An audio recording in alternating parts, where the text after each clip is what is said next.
कांग्रेस के कैंडिडेट घोषित होने में जो पेंच है कि वहाँ पर 5 सीटों के लिए प्रत्याशी नहीं मिल पा रहे हैं और वो आरोप प्रत्यारोप की राजनीति कर रहे हैं। वो अपना काम करने के बजाय, अपने प्रत्याशी घोषित करने के बजाय, चुनाव के लिए तैयारी करने के बजाय वो प्रेस कॉन्फ्रेंस के माध्यम पे भाजपा पे आरोप लगाते हैं। जबकि भारतीय जनता पार्टी ने 5 सीटों पर कैंडिडेट घोषित करने के बाद, उनके नामांकन की तिथियां तय करने के बाद, सारे जो क्षेत्र में चुनाव प्रचार के लिए जो प्रचार का तंत्र होता है उसको पूरा चौकस करने के साथ डे एंड नाइट उस पर मॉनिटरिंग हो रही है, उस पर काम हो रहा है। और बूथ नहीं बल्कि पन्ना लेवल पे हमारे कार्यकर्ता साथी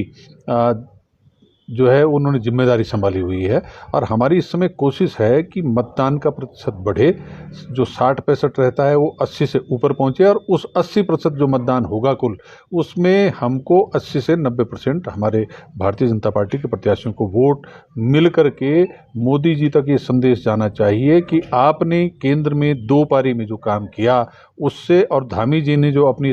पहली और दूसरी पारी में काम किया उससे प्रभावित होकर के, उससे खुश होकर के, उस पर भरोसा करके कि देश मोदी जी के हाथों में सुरक्षित है और यहाँ पर जो पूरा जनमत है वो आपके साथ है। आप बिल्कुल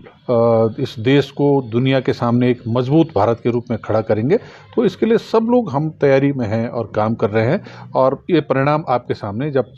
4 जून को चुनाव परिणाम आएंगे तो दिखाई देगा। तो कांग्रेस जिस तरह से लचर तरीके से अभी प्रत्याशी घोषित करने की लड़ाई में फंसी हुई है, आरोप लगा रही है भाजपा पर अपना चुनाव प्रचार करने के बजाय, तो ये जो छोटी छोटी हरकतें हैं वो इस बात का प्रमाण है कि कांग्रेस ने स्वीकार कर लिया है कि उनको 5 में से किसी एक सीट पर जीत तो नहीं मिलनी है, बल्कि हालात ये होगी कि उनके प्रत्याशियों की पांचों सीट पर जमानत जब्त होने की नौबत आ गई है। तो वो हताश हैं, निराश हैं, इसलिए आरोप प्रत्यारोप की राजनीति कर रहे हैं।